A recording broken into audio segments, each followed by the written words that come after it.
รสาถึงน้องจะเป็นหญิงแต่เรานั้นต้องมีฝีมือเทียบเทียมชายชาตรีได้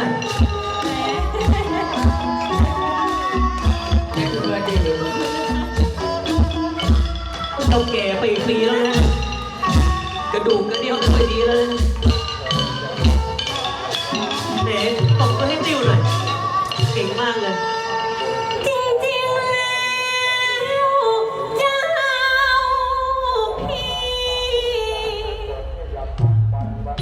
ไม่ซ้อมไปถ่ายรูปอย่างเดียวเครือนี้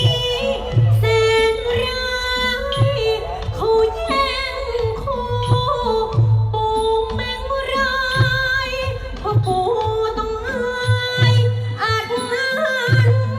ก็ใช่เลยสิแผลเป็นแห่งทิศพระบิดาคนข้ามเกิดความแค้นลุกลามไปด้วยความเย้ยหยันน้องขอร่วมด้วยช่วยพิชิตตามล่าชีวิตพวกมันดีมากเลยนะที่ภูมิใจในตัวน้องถึงเจ้าเป็นหญิงตอนนี้ฝีมือของน้องนั้น